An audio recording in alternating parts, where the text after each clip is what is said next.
Mesdames et messieurs, bonsoir et bienvenue à cette émission d'Info 9. Déjà l'Halloween en fin de semaine prochaine. Alors, comme on le sait, plusieurs petits monstres envahiront rues et avenues des villes de l'Abitibi-Témiscamingue. Alors, pour conseiller, on dit, pour conseiller les enfants, mais il y a des conseils à donner aux parents également, c'est important. Alors, lors de cette grande soirée, qui de mieux placé que la sergente aux affaires publiques de la Sûreté du Québec en Abitibi-Témiscamingue, Madame Marie-Josée Ouellette. Marie-Josée, bonsoir. Bonsoir. Marie-Josée, quand je disais, on va donner des conseils aux enfants. Bon, les enfants, là, ils vont envahir les rues, puis là c'est des petits mondes, puis là, tout le monde est content, puis ça court partout, là. Mais il y a des conseils à donner aux parents aussi, là, aux accompagnateurs, parce que ce n'est pas toujours... c'est pas toujours seulement qu'aux enfants, parce que moi, là... moi, j'en suis un qui rouvre la porte, puis j'aime ça, accueillir ça.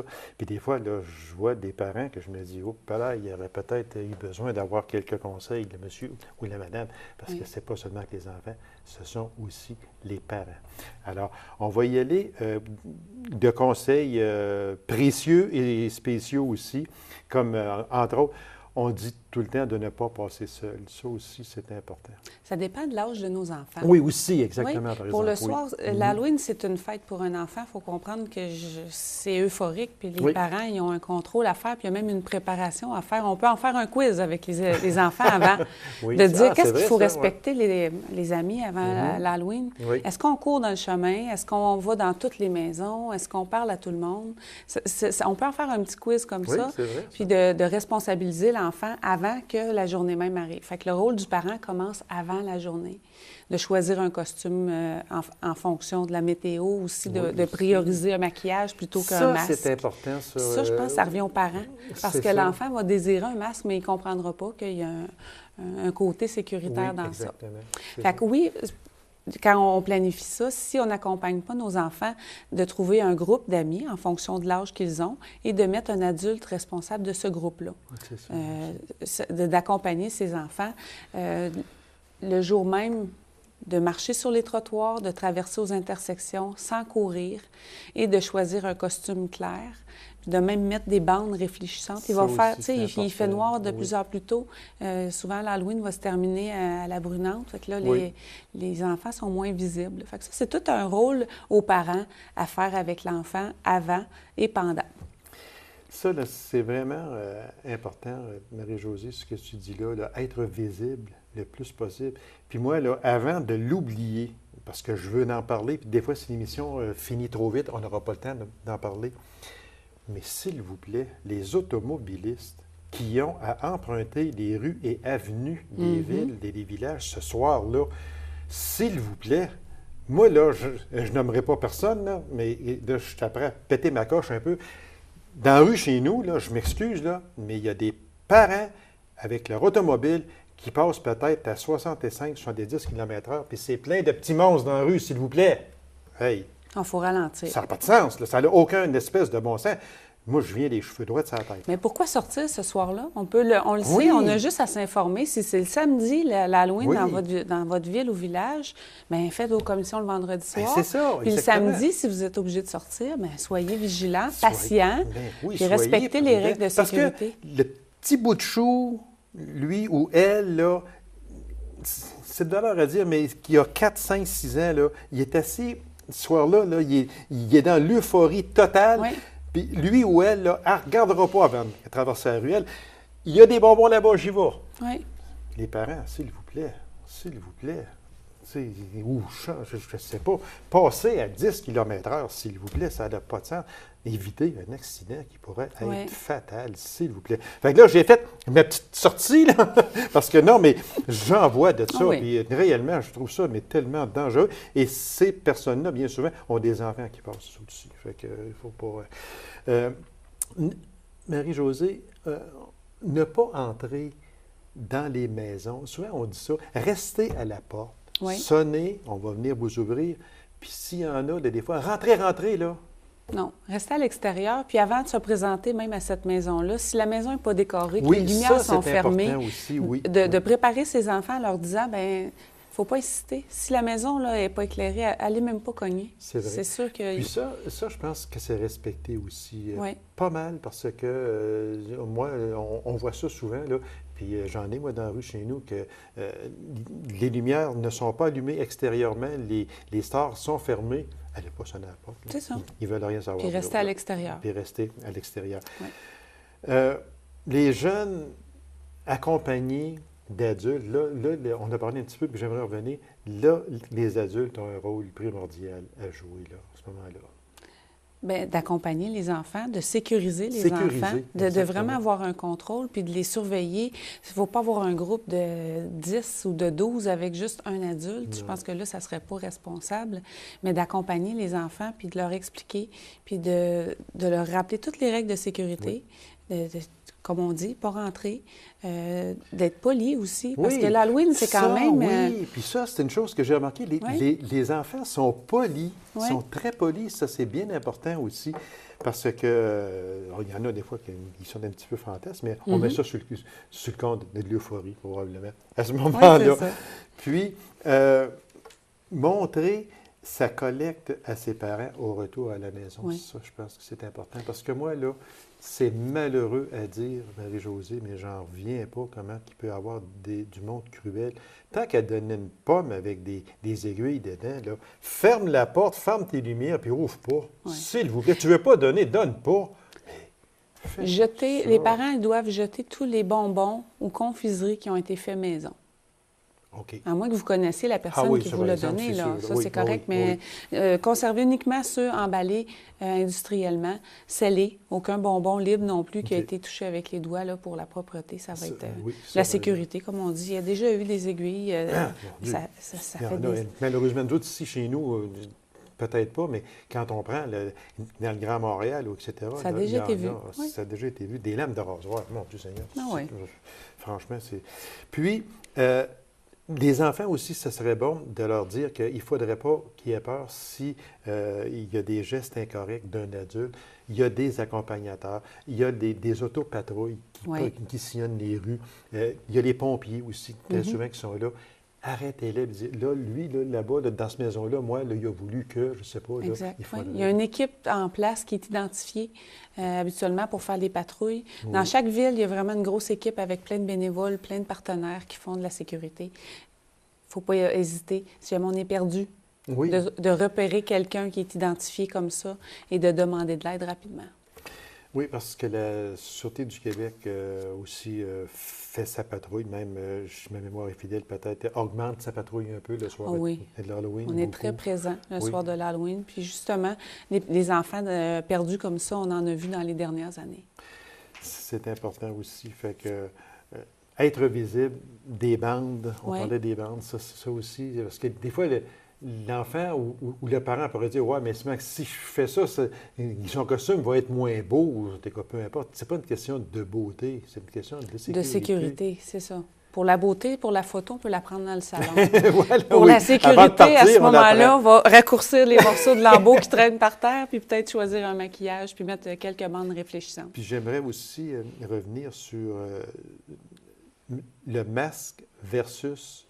une peinture, c'est mieux... Mais le masque, c'est parce qu'il prive d'une vision périphérique. On a une vision qui est uniquement devant. Donc, quand on traverse la rue, quand on marche, il y a des risques d'accident beaucoup plus supérieurs que lorsqu'on a un maquillage. Puis, on peut faire un très, très beau maquillage si on a les bons outils.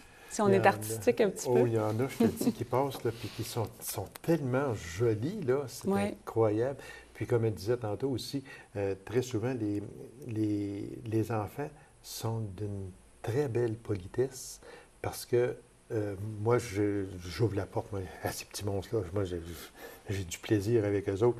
Puis quand je mets des bonbons, puis le petit bonhomme s'en va, ou la petite bonne femme, le parent est là. « Hey, t'as oublié quelque chose. »« Ah, merci, monsieur. » Tu sais, puis là, il revient. Ça, moi, c'est mon cadeau. Êtes-vous déguisé à l'Halloween quand vous recevez les petits... Je peux pas répondre à cette question.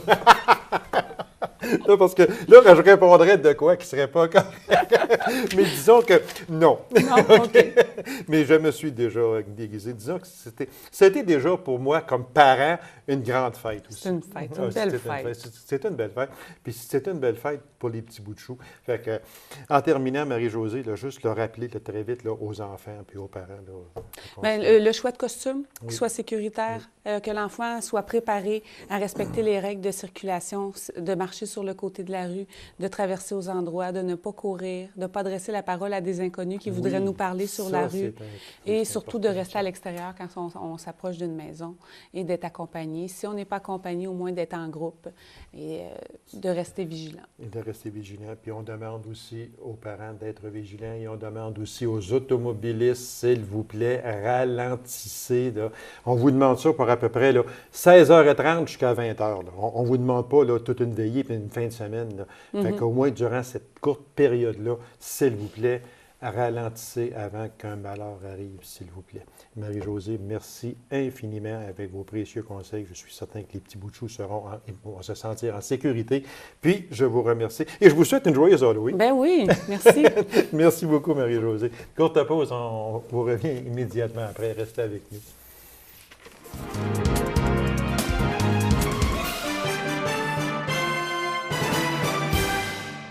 La campagne de financement 2010-2012 de la Fondation Dr Jacques Paradis est maintenant chose du passé. A-t-on atteint l'objectif?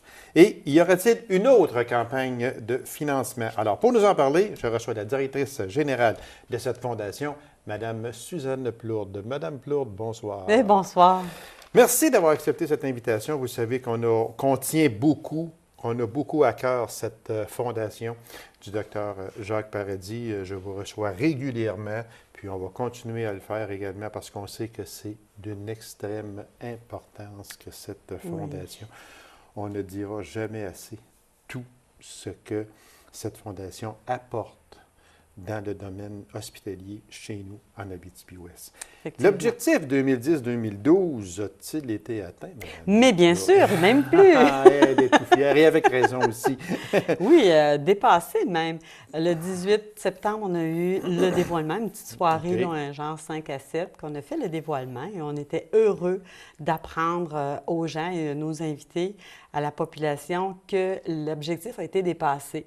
Au moment où on a fait ce dévoilement-là, qui était le 18 septembre, sachant que la campagne se termine le 30 septembre, donc c'est toujours sur 3 ans, 1er octobre au 30 septembre, 3 ans plus tard, on annonçait qu'on avait plus de 902 000.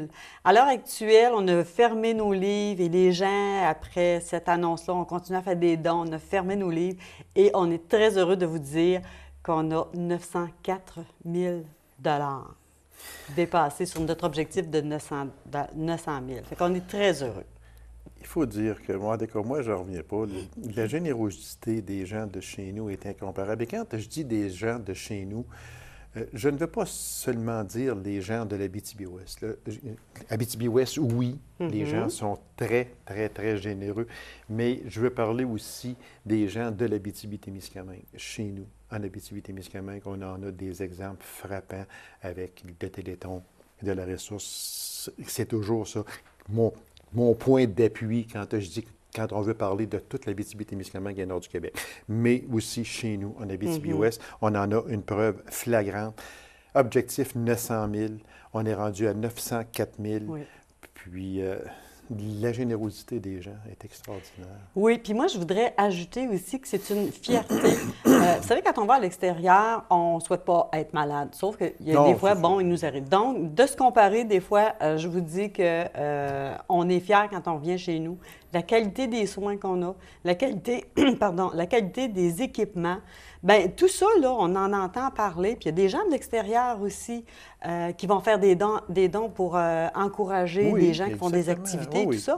Oui. Bien, tout ça fait que ça augmente, ça améliore la qualité autant de l'équipement, autant pour la prévention, autant pour le traitement. Donc, qui se porte bien, autant le professionnel que le patient. Oui. Cette fierté-là, c'est aux donateurs C'est eux qui nous apportent ça. Oui. Fait qu'aujourd'hui, là, je suis contente et c'est ça le message que je veux leur dire à ces donateurs-là. Vous n'êtes pas juste des gens qui donnent de l'argent. Vous donnez de l'espoir, vous donnez de l'amélioration à tous les équipements, vous donnez une qualité. C'est ça. C'est vrai. Vous avez entièrement raison. Vous avez juste effleuré le sujet. J'aimerais qu'on revienne, Mme Plourde, si vous me permettez, au 18 septembre dernier, qui avait une soirée reconnaissance. Qui était présent?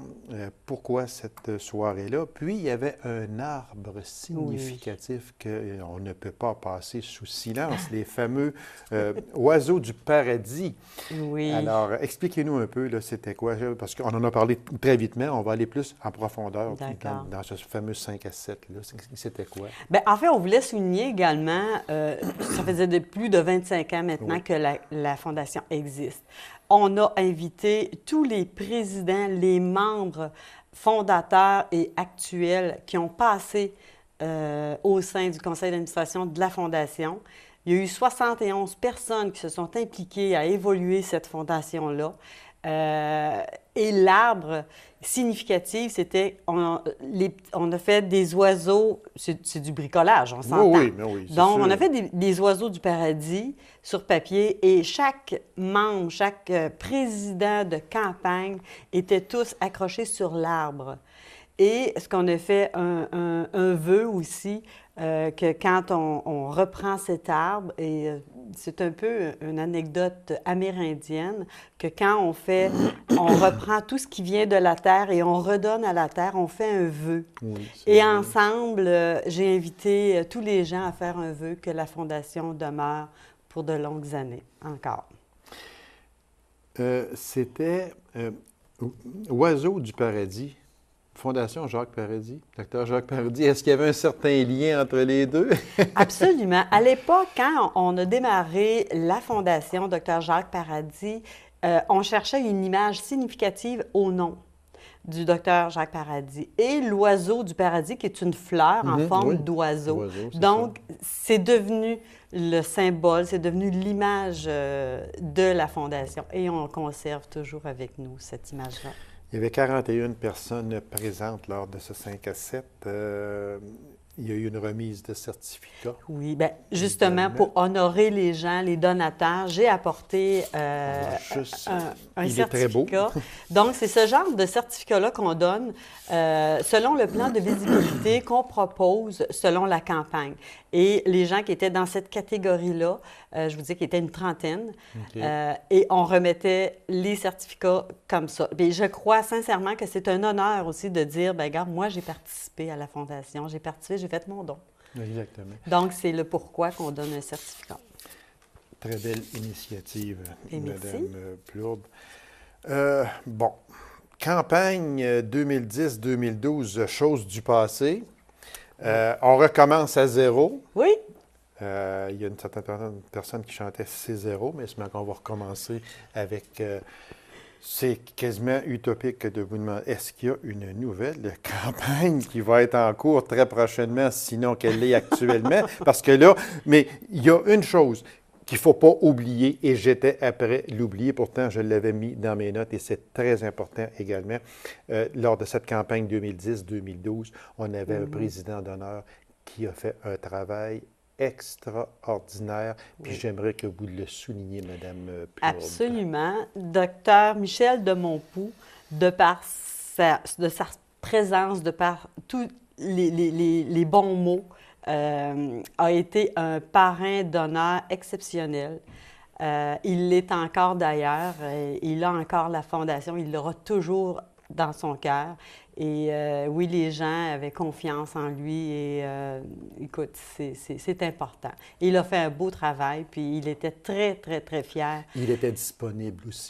Beaucoup. Oui, énormément. Malgré tout le travail que le docteur de Montpoux a, il se rendait quand même aussi disponible pour la Fondation Dr Jacques Paradis. C'est un homme qui est très, très généreux de sa personne. Je l'ai connu en le côtoyant avec la Fondation, par le travail qu'on a fait ensemble.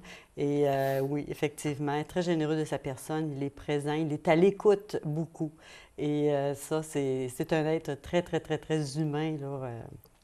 Oui. Fait qu'on le remercie beaucoup. Il était très, très, très content. Oui. Docteur Demonpoux, au nom de toute la population d'Abitibi-Ouest en particulier et au nom de la Fondation Docteur Jacques Paradis, merci de votre implication et je devrais dire plutôt de votre immense implication et participation. Merci beaucoup au nom de la Fondation. Une dernière question avant de passer à la nouvelle campagne de financement, parce que j'ai pris des notes, mais là, le temps passe. Madame Plourde, la question qui se pose toujours, 904 000 aujourd'hui dans la campagne de financement 2010-2012 va servir à quoi? Bien, il y a déjà des montants qui ont servi à des achats. Il y a d'autres montants qui sont réservés pour les prochains. On sait qu'on ne peut pas tout dépenser dans la même année. Il y a des gros projets. Le 904 000 entre autres, vous savez que le bloc opératoire a été à neuf, complètement à neuf. Exactement. Et donc, la Fondation a participé à plusieurs équipements, parce qu'on parle de plusieurs centaines de dollars, pas centaines, mais centaines de milliers de dollars. De dollars, oui. Oui, et on a participé encore cette année à l'achat de 2 colonoscopes et 2 gastroscopes. Je ne sais pas si vous avez entendu des nouvelles, des fois, à d'autres hôpitaux où on a arrêté cette pratique-là parce qu'il y a trop de gens. Ici, la temps d'attente, écoutez, il n'y en a pas. Et on est une région vraiment en prévention et dépistée. Le dépistage se fait très rapidement. Pour pouvoir être capable d'être ça dans notre communauté, il fallait avoir un professionnel de la santé et il fallait l'équiper. D'en avoir juste un, c'est difficile parce qu'il y a le temps de la stérilisation et tout ça. Mais d'en avoir 2 ou 3, là, il y a un roulement plus rapide, ce qui fait qu'on a pu donner une belle qualité des services. Et ici, il n'y a pas d'attente pour... Donc, une chose est certaine, mesdames et messieurs, et j'en suis témoin également, cet argent-là est dépensé à des fins vraiment utiles, des fins essentielles. Je dirais même pas utiles, je dirais essentielles. Et cette fondation-là est très bien dirigée et très bien surveillée. N'ayez crainte d'absolument rien, malgré tout ce qu'on peut entendre dire, pas chez nous, à l'extérieur, tout ce qu'on peut entendre dire. L'argent, elle est très bien dépensée. Puis... Je voudrais ajouter aussi pour la dépense qu'on a fait avec ces argents-là, on parle de prévention, il y a également aussi le programme de réhabilitation aux problèmes des problèmes cardiaques ou des problèmes diabétiques ou peu importe. On a un service en réhabilitation, donc tous les appareils, on a participé cette année à rehausser ces appareils-là et même des appareils adaptés pour une certaine clientèle qui ont des problèmes un peu plus grands. Voilà.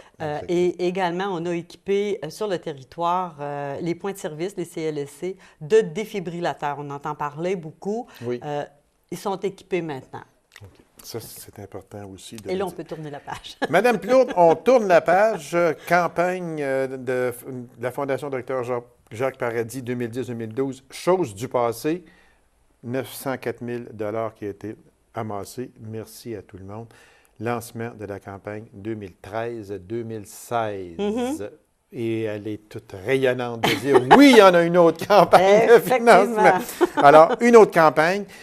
Je vous laisse aller un peu avec, il y a des coprésidents d'honneur, il y a un objectif, j'en suis persuadé. Alors, quel est cet objectif? Quels sont les coprésidents? Allez-y, Mme Plourde. La parole est à vous. Ah, merci. Alors, oui, l'objectif pour 2013-2016, on demeure avec le 900 000 et on voulait faire de cette campagne-ci, de faire la différence entre le professionnel et le patient. Alors, on a brodé autour de ça. Et pour ce faire, on est allé chercher, on a demandé la participation de 2 personnes significatives dans notre logique de pensée. Donc, avant d'arriver au coprésident. Oui. Bien sûr que les besoins du centre de santé, il y a 2 appareils qui ont été ciblés, des appareils très importants. Donc, on parle de un appareil de mammographie numérique et un appareil d'échographie cardiaque.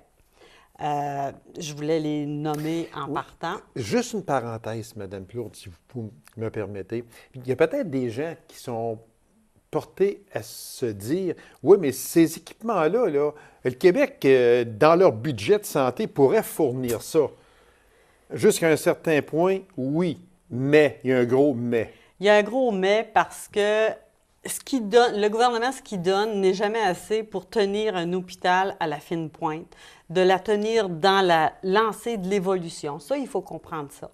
Les équipements aussi, c'est comme une paire de chaussures que vous allez acheter. On pense que c'est acquis pour la vie. Non, ça ne l'est pas. Ça a des dates périmées, ça s'use. Puis le nombre de kilométrages qu'on fait dans nos bottes, imaginez-vous le nombre de kilométrages d'échographie, radiographie et j'en passe. Alors, ces machines-là sont utilisées constamment, heure. Et effectivement, ils ont des temps qu'il faut les changer. Puis la technologie, on le sait que ça change très, très, très rapidement. Ça change rapidement. Puis je suis certain que si le centre hospitalier à la Sarre fait une demande pour un équipement spécial à la Régie de la santé, il y a probablement que ça va être accepté, mais ça va peut-être prendre un an, par exemple, avant que cet équipement-là entre en fonction. Tandis que si c'est la Fondation Dr Jacques Paradis qui fournit les fonds nécessaires pour l'achat de tel équipement, ça va se faire beaucoup plus vite et c'est la population qui va en bénéficier. Bien, je vais vous donner juste un exemple, le scanner. Oui. Quand il y a eu la levée de fonds pour le scanner, si la communauté ne s'était pas prise en main pour en avoir un, ça aurait pris beaucoup plus de temps que ça. Il serait presque neuf aujourd'hui. Ben, oui, puis on l'a renouvelé. Ben là, oui. Ben oui, aussi, oui, exactement. Fait que non, c'est important. C'est très important. Objectif, on en a parlé. Oui. L'objectif et les appareils, on en a parlé. Maintenant, la coprésidence. C'est sûr que les porte-paroles, c'est très important. Oui. Et comme je disais tantôt, nous, ce qu'on voulait faire, c'est de dire aux gens, qu'est-ce qui fait que la différence? Qu'est-ce qui fait que mon don, peu importe lequel, qu'est-ce qui fait que moi, je peux faire la différence? Bien, ça fait la différence entre le professionnel qui a un bon équipement pour faire ses diagnostics ou ses traitements, et ça fait la différence également pour le patient qui reçoit. Donc, on est allé chercher 2 personnes et qui ont bien voulu accepter, et on les remercie énormément. Un coprésident qui est M. Réal Leclerc, qui est un homme d'affaires très connu. Et je retiens une phrase qu'il a dit lors du lancement. Il dit « L'entretien préventif est important pour les véhicules lourds, mais elle est tout aussi, sinon encore plus importante pour l'être humain. » Écoutez, je pense qu'il n'y a jamais dit aussi vrai. Je pense qu'il n'y a jamais dit aussi vrai. Absolument. Exactement. Donc, M. Réal Leclerc, qui est coprésident. Qui sera un des coprésidents. Avec, on a fait un beau couple. Ah, vous avez le droit. Vous avez le droit. Avec Dr Stéphanie Chénier, qui est la seule radiologue à la Sarre. Et elle, ce que je retiens, elle dit, bien, par rapport justement là, en 2000, quand on a fait la levée de fonds pour le scanner, elle dit « J'ai compris à quel point les gens d'ici avaient fait preuve de sacrifice et de générosité afin que leur hôpital soit mieux équipé. » Donc, encore là, que dire de plus? Ça dit tout, tout simplement. Tout. Et on les remercie beaucoup. Et Mme Stéphanie, Dr Stéphanie Chénier remerciait aussi de travailler avec une belle qualité d'équipement qui fait en sorte que... Ça, c'est important. Ça. Et elle aurait pu choisir ne pas venir travailler ici en Abitibi. Et elle a fait, en 2009, elle a fait le choix, justement, par l'équipe, les qualités des services, la qualité des équipements. Donc, merci aux donateurs. Moi, je reçois beaucoup de personnes du centre de services, du centre de santé et des services sociaux des Aurores boréales ici. Puis, chaque personne me dit que c'est une fierté que de venir travailler chez nous parce que